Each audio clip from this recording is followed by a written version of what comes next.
जय श्री राम आसनसोल की जनता। मैं मनीष कश्यप आज शाम को 4 बजे एसएस अहुवालिया जी जो आसनसोल से बीजेपी के कैंडिडेट हैं उनके प्रचार के लिए आ रहा हूं और 2 रोड शो है। एक जो है बीसी कॉलेज से रोड शो शुरू होगा जो 4 बजे के आसपास से शुरू होगा और दूसरा रोड शो जो है रेलवे स्टेशन से शुरू होगा और वो श्याम मंदिर तक जाएगा। वो शाम को जो है लगभग 6 बजे से शुरू होगा। तो एक 4 बजे से रोड शो है, एक 6 बजे से रोड शो है। उसमें मैं और मनोज तिवारी भैया दिल्ली से हम लोग आ रहे हैं और आसनसोल की जनता से मैं कहना चाहता हूं कि जिस प्रकार से आप सभी ने 2014 में वहां पे बीजेपी के कैंडिडेट को जिताया, उसी प्रकार से आप सभी जो है इस बार भी बीजेपी के कैंडिडेट को वहां से जिताएं। और जैसे वामपंथियों का कभी बोलबाला हुआ करता था आसनसोल पे, उन लोगों ने बहुत सारी कंपनियां आसनसोल की बंद करा दी। जो एक समय कोलकाता से भी ज्यादा फैक्ट्रियां जो है धीरे धीरे आसनसोल की तरफ शिफ्ट होना शुरू हो गई।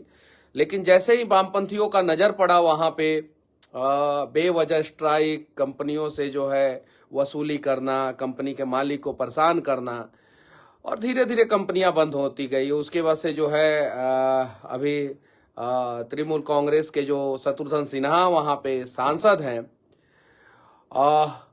पिछले 5 साल से 5 बार भी अपने क्षेत्र में नहीं गए हैं और 5 भी काम उन्होंने नहीं किया है। 5 काम उन्होंने आसनसोल के लिए नहीं किया है। तो मैं चाहता हूं आप सभी से कि आप सभी भारतीय जनता पार्टी के कैंडिडेट को वोट करें और घर से निकल के वोट करें। एक पर्टिकुलर कम्युनिटी के लोग जो है घरों से निकल के 85% से ज्यादा वोट कर रहे हैं बंगाल में। और जो सनातन धर्म के लोग हैं, मैं किसी धर्म को भला या बुरा नहीं कह रहा हूं, मैं बस ये कह रहा हूं कि आप सभी भी जो सनातन धर्म के लोग हैं, जिन लोगों के लिए मोदी जी ने राम मंदिर बनवाया, धारा 370 हटवाया, जिन लोगों के विकास के लिए उज्ज्वला योजना, शौचालय, प्रधानमंत्री आवास योजना, बहुत सारी योजनाएं चलाई, गरीब तबके का विकास किया नरेंद्र दामोदर दास मोदी ने। और एक तरफ वो लोग खड़े हैं जो लोग कहते हैं कि हिंदुओं की संपत्ति 55% कुछ पर्टिकुलर कम्युनिटी में बांट दी जाएगी। और बंगाल की स्थिति आप लोगों को पता है कि इस समय रोहिंग्या और बांग्लादेशी का आतंक के वजह से वहां पे जो बंगाली लोग हैं उनके साथ कितनी परेशानियां हो रही है, कैसे परेशान हो रहे हैं, उनकी बहू बेटी जो है सुरक्षित नहीं महसूस कर पा रही है अपने आप को। तो ये सारे समस्याओं का सिर्फ और सिर्फ एक ही समाधान है कि इस बार कम से कम बंगाल से 35+ सीट जो है भारतीय जनता पार्टी को आना चाहिए। और अगली बार जब विधानसभा चुनाव हो तो वहां पे पूर्ण बहुमत के साथ जो है भारतीय जनता पार्टी सरकार बनाए। मैं दावे के साथ कहता हूं, एक समय आसाम में लगातार दंगा होता था, एक समय उत्तर प्रदेश में लगातार दंगा होता था। कुछ पर्टिकुलर कम्युनिटी के लोग जो हैं, उनके बच्चे जो है कॉलेजों के सामने जो है जाके खड़े होके जो है लड़कियों को छेड़ते थे, आपकी बच्चियों को छेड़ते थे। असम की स्थिति जो है हेमंत बिश्व शर्मा जी ने सुधार दिया।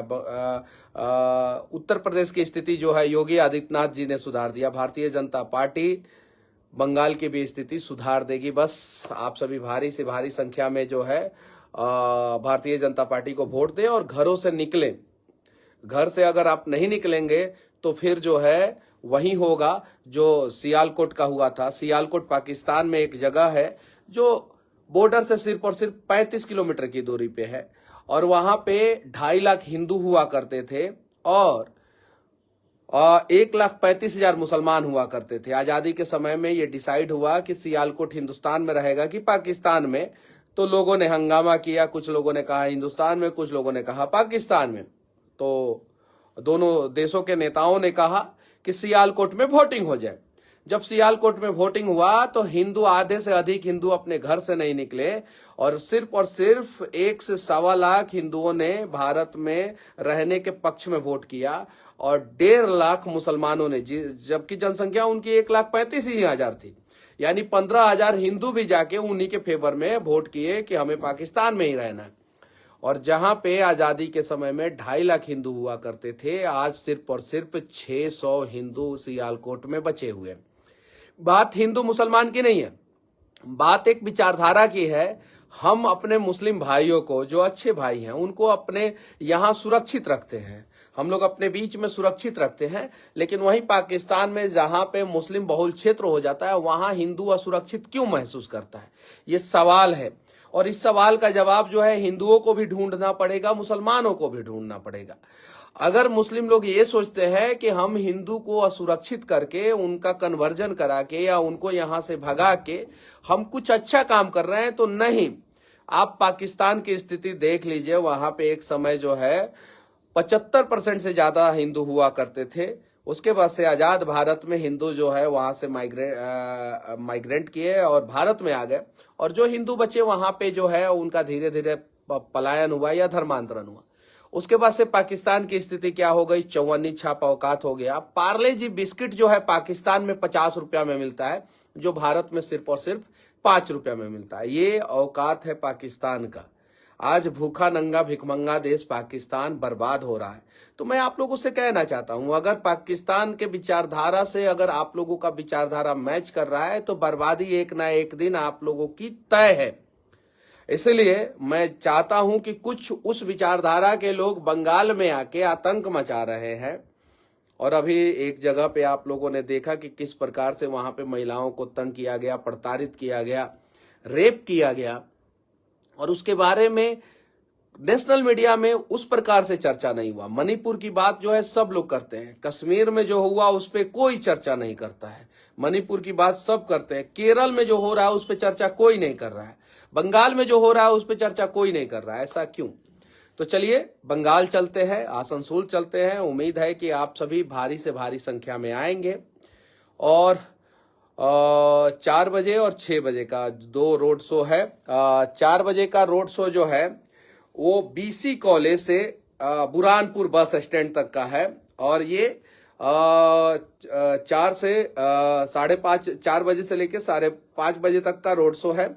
उसके बाद से दूसरा रोड शो जो है वो रानीगंज रेलवे स्टेशन जो है, रानीगंज रेलवे स्टेशन से श्याम मंदिर तक का रोड शो है, जो 6 बजे से लेके 7:15, 7:20 तक चलेगा। और उसके बाद से फिर हम लोग वापस जो है आसनसोल एयरपोर्ट पे आएंगे, और वहां से फिर आसनसोल एयरपोर्ट पे हम लोग जो है 8:10 पे आएंगे, और उसके बाद से फिर दिल्ली चले आएंगे। तो उम्मीद है कि भारी से भारी संख्या में आएंगे आप लोग, और बहुत जल्द जो है मैं मुंबई भी आने वाला हूं, और साथ ही साथ बिहार भी आने वाला हूं।